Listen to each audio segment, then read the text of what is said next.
ఇప్పుడు మనం రొయ్యల ఫ్రై ఎలా చేయాలో ఈ వీడియోలో చూద్దాం. ఫస్ట్ రొయ్యలను బాగా పసుపు ఉప్పేసి కడిగి పెట్టుకోవాలి. కడిగి పెట్టుకున్న తర్వాత ఒక గిన్నెలోకి తీసుకొని ఒక నిమ్మకాయ దబ్బేసి ఆ జ్యూస్ని పిండి కాసేపు పక్కన పెట్టుకోవాలి. ఇలా కలిపి పెట్టడం వల్ల చాలా స్టిఫ్గా వస్తాయి రొయ్యలు, నీచు వాసన పోతుంది నిమ్మరసంతో.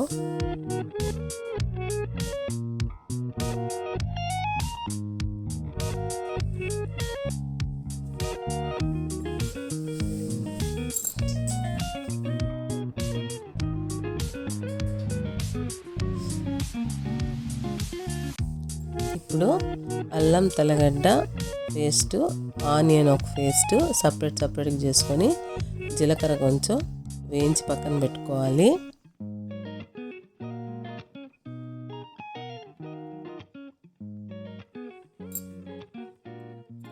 కరివేపాకు, కొత్తిమీర, జీలకర్ర కొంచెం పొడి కొట్టుకోవాలి.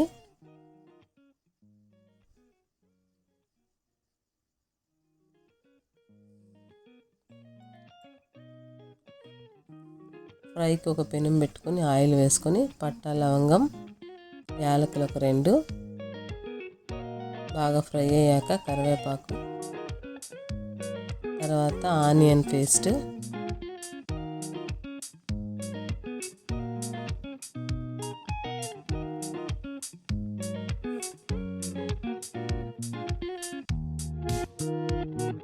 అల్లం తెల్లగడ్డ పేస్ట్,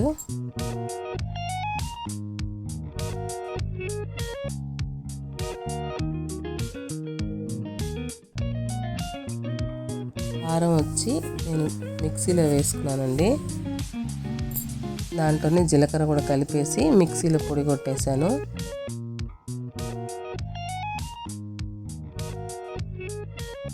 ఇప్పుడు ఈ రొయ్యలు కడిగేసినవి మళ్ళీ ఒకసారి నిమ్మరసం అంతా పోయే వరకు వాటర్ వేసి కడిగి పక్కన పెట్టుకొని ఈ మసాలా బాగా ఫ్రై అయినాక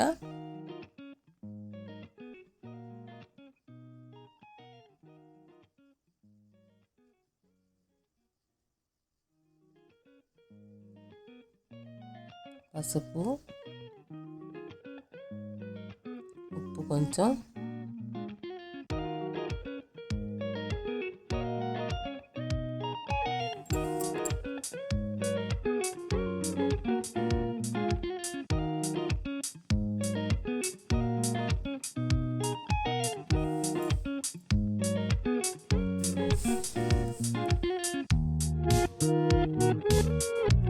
కొంచెం ఆయిల్ వేసుకుంటే మసాలా బాగా వేగుతుంది. ప్లస్ రొయ్యలు వేసినప్పుడు కూడా కలిసిపోతుంది బాగా మసాలా.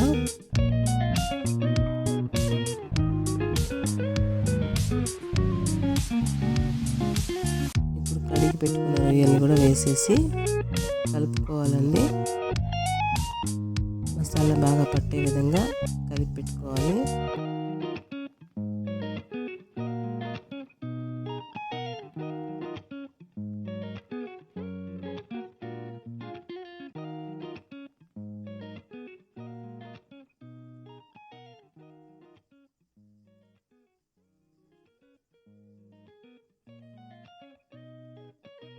ఇప్పుడు కొంచెం కారం, ఉప్పు అన్నీ సరిపోయినాయిలే చూసుకొని మళ్ళా కొంచెం కారం, ఉప్పు వేసుకునేసి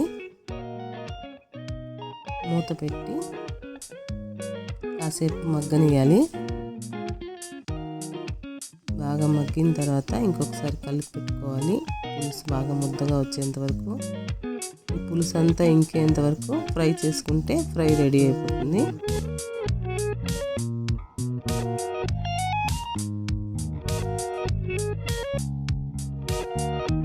ఇంకోసారి మూత పెట్టి పక్కన పెట్టేస్తే చిన్న మంట మీద బాగా ఉడికిపోతుంది.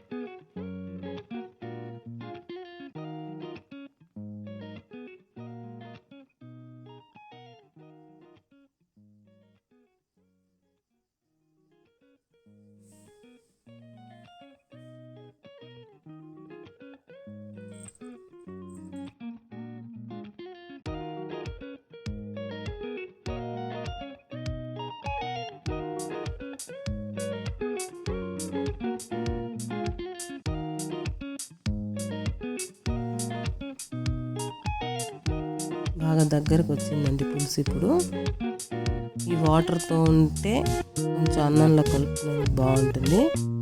లేదు పూర్తిగా ఫ్రై అయిపోవాలనుకుంటే ఇంకా కాసేపు వేయించుకోవాలి.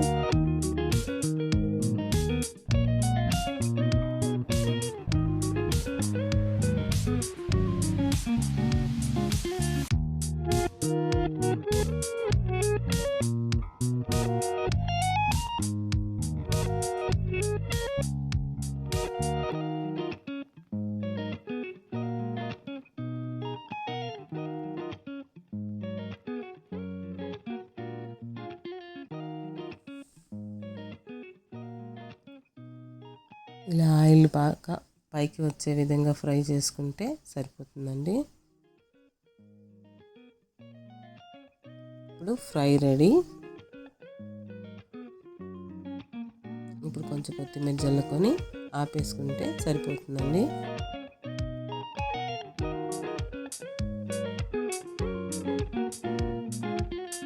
ఎలా ఉందో తయారు చేసి మీరు టేస్ట్ చూసి నాకు చెప్పండి, కామెంట్ బాక్స్లో పెట్టండి.